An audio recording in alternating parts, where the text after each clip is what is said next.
this is like the ultimate case of good to really good, but not great. And that's like, it's a tough thing to talk about in sports. But when a team is strapped financially, you can only pay so many people. And one contract or two contracts that you kind of regret a couple years later can prohibit you from keeping people you really, really like. But you just, for whatever reason, you can't afford. Now, it's a different sport. And at the time, there was obviously different finances. But I remember a time when the Giants essentially gave Robbie Thompson a contract and couldn't afford Will Clark. And that's kind of what it boiled down to. They couldn't afford everyone. They had Barry Bonds. They made the wrong decision. They stuck with Robbie Thompson, and Will Clark ended up moving on. I'm sure they loved Will Clark. I don't even know if Will Clark would have fit with Barry Bonds long term, but that was the way it was posed back then. I look at where the Niners are at right now, and I think at the time it made a total ton of sense to pay Debo everything that he was worth and everything that he got. And you're looking at this thing in the landscape and, like, you got to be able to afford Purdy. Like, we all can see quarterback's more important. Well, Christian McCaffrey's also more important. And so you got to give him a little bit of a raise. And because you paid Debo, you can't afford everyone. Right. I can only go this high on Ayuk. If he thinks he's worth more, I can't go any farther. And ideally, I'd love to have all of them. I want to have one more season and make all these decisions next year and kick the can down the road. It just doesn't feel like that's reality. 408. Extremely mobile text line. Bonte, you sound like you don't know this is a cap sport. Okay, that's incorrect. I understand the salary cap inside and out. I don't know if you do. But I ask this question, and then we can move forward here. Can the Niners afford Ayuk this season on this roster, even if they gave him new money this season? I don't know. I feel like I didn't think that the Eagles could extend everyone the way that they did, and yet they've given everyone money. The answer is yes, they can afford Ayuk for this season. They give him new money. Everybody's saying, well, Purdy's got to get his bag. That's next season. And what's going to happen next season? We all assume that Debo will be moving on. And Debo, I think, understood that the other day. Mandatory It feels like it. Yeah, it feels George Kittle, with the way he's talking, saying, this may be the last ride. We got to win it this year. And the way he was discussing everything going on with the 49ers, it feels like this could be George Kittle's last year, which opens up more money. We have no idea what's going to happen with Trent Williams. Obviously, Kyle Juszczyk had to restructure his deal this season. He may be gone after this season. What are you going to do with Hufanga? What are you going to do with Charvarius Ward? What are you going to do with Deommodore Lenoir? Drake Greenlaw, what are you going to do with him? There's a lot of money. A lot of money here. But for this season, if you decided to give Brandon Ayuk new money, 408, anybody out there, I think you could afford it for this season. Now you're going to have to make difficult decisions later on down the line with Debo and Kittle and other guys here. But for this season, I think we all agree that if you gave Ayuk new money for this season, you can afford it. And then you figure out the rest later. So that's the assumption I'm working under. Can you do it for this season? Now, long term, you're going to have to make difficult decisions. But from all the rhetoric I hear is that Debo's probably playing in his last year. Mm-hmm. George Kittle's probably playing in his last year. Trent Williams he may retire after the season. We have no idea. Christian McCaffrey just got his new money. We get it. So but it relieves $7.6 million of the cap each season. So for this year, if you decided to rip it up, and I'm not saying I'm around St. Brown money because I'd be hesitant to do that. And I love Brandon Ayuk. But can you give him a little more Devontae Smith, and would he accept that? But we thought we could afford Eric Armstead. Like, that was the rhetoric that I heard from people that are the capologists. This is where it gets tricky because we physically do not know. Like, it's so... The language is so crazy. Like, we just don't know. I was told all last year, Joe, you suggesting that they would cut Eric Armstead. There's no way they would do. They've got plenty of money. And then here you go. They're eating a bunch of dead money, and out the door goes Eric Armstead. So I agree with you. It sure feels like they can afford him. Right. But it's just but they don't want to. It feels like they just don't want to. Well, then that's the question I want to answer. For let's say they can. Let's work on the assumption they actually can afford him. Do they want him at that number? That's what I'm saying. That's what I'm asking. It sounds like they don't want him at that number. Well, I think their actions are telling you they don't.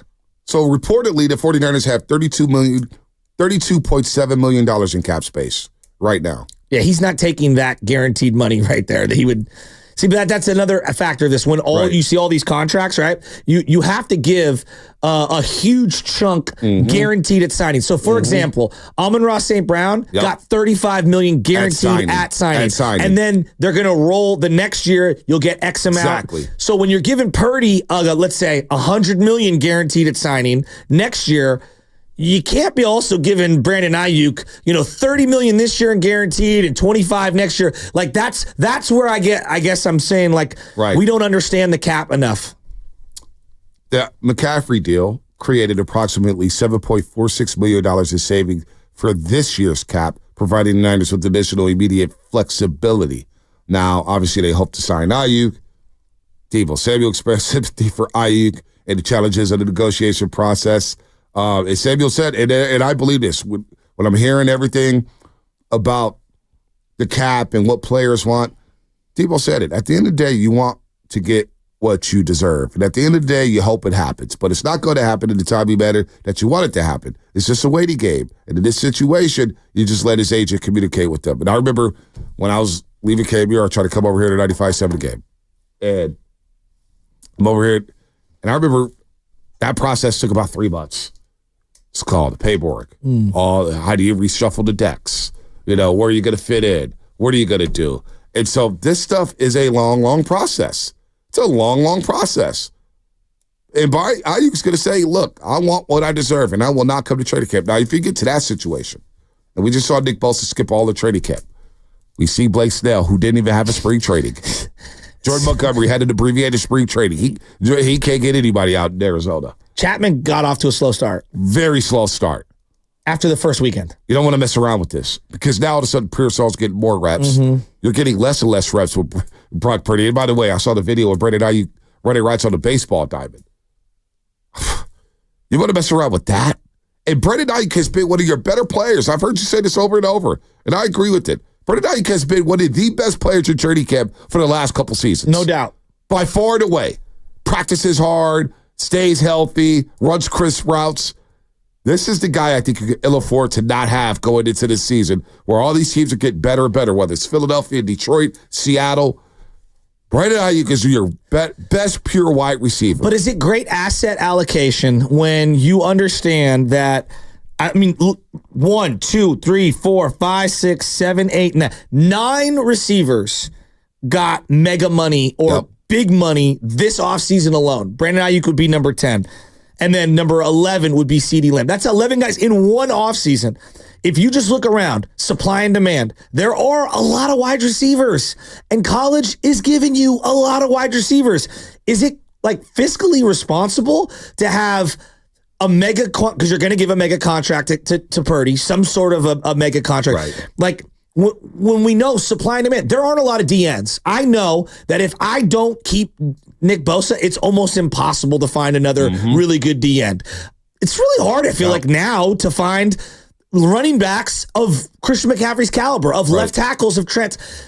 I'm not saying it's easy to find a Brandon Ayuk. That's not what I'm saying. I'm just saying if I was going law of averages and asset allocation, and then I factor in supply and demand, I understand the Niners drawing a hard line. This is the one position that I actually think, worst case scenario, even if I downgrade a little, I can find some other guys who can offset it. How hard has it been for the 49ers to find wide receivers? Oh, it's been harder, but this regime is proven that they can kind of patchwork it. They did it with Kendrick Bourne. They did it with Emmanuel Sanders. They did it with a young Deebo. How'd that work out for them? They went to Super Bowl. How'd that work out for them? But they went there. How would that work out for them at the end of the day? They moved off of Kendrick Bourne because he couldn't. Come on, we're talking about Kendrick Bourne. I know, but he's been a reliable player. He's okay. You know what I'm saying? But you didn't win the Super Bowl. If you're going to play, I'm not going to play that card, but I'm just honestly, they walked on the field with Dante Pettis, Trent Taylor, and Kendrick Bourne, and they tried to patchwork it, and it was an absolute disaster. It was an absolute disaster to the point where the Niners struggled in that Super Bowl so much that they went out and drafted Brandon Ayuk in the first round. No doubt. And we were all thinking, boy, we were all surprised when they took Brandon Ayuk in that rich wide receiver class. What happened after that Super Bowl? It was the draft of CeeDee Lamb, Henry Ruggs, Jerry Jeudy, Justin Jefferson, Michael Pittman Jr., Chase Claypool, Jalen Reagor, And what was the talk that offseason? Because I was with BSG. It was Steiny and Guru and Vontae. And we went through all the wide receivers. And we're like, you have to get one. You have to get your Ferrari. You have to get your guys. You have to do it. And they ended up doing it because of that Super Bowl, knowing that we need dynamic playmakers down the field. You do. You need it. So I don't know if you could patchwork this thing going into next season. But they did draft a receiver in the first round. So I think that they're feeling, and again, I don't know, and just the early returns in shorts, looks like he's not just a flop. Well, so maybe they think higher of Ricky Pearsall than we do. Maybe they think, I don't know. I just think their actions and their words, every step of the way, they had said to me at a podium how important Nick Bosa was. And every step of the way, they were like, this is going to be hard. I'm not going to field a team without Nick Bosa. This is what John Lynch kept saying. And it's going to be really difficult. But the rhetoric and their actions around Brandon Ayuk have been a lot different. And like, so to me, I'm kind of trying to listen to them and how they're operating. And it's telling me, like, I think I should be prepared to part ways with them. Well, is Brandon Ayuk elite? Here's what Mike Bassick, 105.3 The Fan in Dallas. He watches a lot of football. He sees CeeDee Lamb. How does he view Brandon Ayuk? I'm going to say that he's on the cusp. He's right outside of it. But the great thing about San Francisco is they have such depth in offensive weapons that he doesn't have to take on the role that CeeDee Lamb has to take on in Dallas.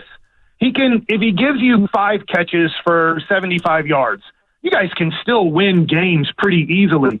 If CeeDee Lamb this upcoming season has 5 catches for 75 yards, what, are you going to hand the ball to Ezekiel Elliott 15 times for 40 yards? So that's Mike Bassick there. Now, talk about Ricky Pearsall. Larry Krueger told Willard Dibbs the other day, it looks like the Niners may have their version of Stafford to Puka with Brock Purdy and Ricky Pearsall. Larry Krueger said the connection between Brock and the 49ers first-round rookie wide receiver is quickly becoming something. What is that something? Is it something special? Is it something elite? And if that's the case, then maybe they do trade Brandon Ayuk before the season or during training camp and try to get picks for next season, knowing that they don't really want to pay him. You still have Ronnie Bell. How good do we think Ronnie Bell could be? He made some plays earlier this season, kind of fizzled out, especially as a punt returner. Jawad Jennings made a lot of plays in the Super Bowl. A lot of plays for the Niners on third down. Had some big third downs against the Green Bay Packers. Tough kid.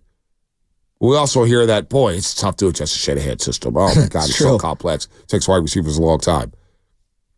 Like, if it was that easy to find elite wide receivers every single year. See, I know there's a lot of wide receivers in the college system, but all these wide receivers, they get a lot of yards in college because these concepts in college, how many colleges have NFL concepts defensively? Georgia, Bama, Ohio State sometimes, Michigan did. But if you're a team that's a run first team, right? This is where I want to go back to like the philosophy of the organization. Last year, he had a great year. Like, right, everyone, like, it was an elite year. Last 3 years, Brandon Ayuk has had just as much production as Devontae Smith. Okay, but first round pick. But I hear, and he's been unbelievably excellent. But he only got targeted 10 times once. That's the way the Niners offense roll. But that to me is like, that's not how we play football. We play football by running the ball. That's why we gave CMC all that money. We play checking it down. That's why Kittle's so important and Juszczyk's so important. Not that Ayuk isn't important. It's just we can't allocate the kind of money that he's demanding when we're not targeting him in this offense, especially moving forward. And if I know I'm going to pay my quarterback $50 million guaranteed, I have to get cheaper on the outside. And if this team doesn't emphasize the passing game like that, might as well get cheaper. So what happens on third down? Because Brandon Ayuk was the most reliable third down wide receiver on this football team. Now is Brock Purdy's trusted agent. Well, then you see a lot of those highlights. Kittle. You see a lot of those highlights when it comes to deep routes and deep. Well, you got to bring in Kittle to block because your offensive line is not as good. Then you use him as a blocker. That bad last year. The advanced numbers would tell you what's your eyes tell you? Well, I think they're middle of the pack to upper middle. Exactly. I mean, they made the playoffs. It's not like it's been a fatal flaw. No, it's not been a fatal flaw, but it's in big-time situations and critical situations, whether it's the NFC Championship game, whether it's protecting Brock Purdy in Philadelphia, whether it's blocking Aaron Donald in that Rams front in the NFC Championship game, whether it's the Super Bowl 54 with Chris Jones, whether it's the last Super Bowl with Chris Jones and the Kansas City Chiefs playing man defense and just blitzing your ass. The offensive line didn't hold up against the big boy teams. We're not just playing, we're talking about the league. I talk about divisions, right? The NFC West, the NFC. No, it's the Super Bowl division. Mm-hmm. It's the playoff division, and it's the teams trying to get into the playoffs. The Niners are in that Super Bowl division with the Eagles, the Chiefs. They're competing against these teams, trying to get better against those guys. And against those guys, you need weapons on the outside on third down. When it came down to third down against Kansas City, what happened? I mean, of course. I got no targets, and that's not always on him. Yeah. That's sometimes a product of the offensive line not blocking. That's a product of Brock Purdy maybe making the wrong read. Kyle Shanahan tipped that off and said on that third down when Brock Purdy got that ball batted in regulation and Jake Moody ends up kicking the field goal, what did Shanahan say? Well, I thought we were going to McCaffrey on that play. It was a bad read. They ran a zero blitz, and they got home free. Sometimes when you don't get targets, it's not always on you. It's not a byproduct of everybody else. But Ayuk, how many times did you see Ayuk running off the field like, man, I was wide open. You sit in the end zone. You see the field. I see all it. 22. We all see it. Ayuk was balling, killing cornerbacks. I'm just not willing to just give him up, just say, hey, but we got this window open. I don't think that's what they're doing. They're not just giving him up. I think they're trying to work out a deal. The deal he wants, they either can't afford or unwilling to give him. And I think push is going to come to shove. Somebody's got to budge here. And like you can't keep everyone. Like it does suck. I want to, but sometimes the players' interests don't align with the team's interest and the timeline. Well, this would be the wrong guy, I believe.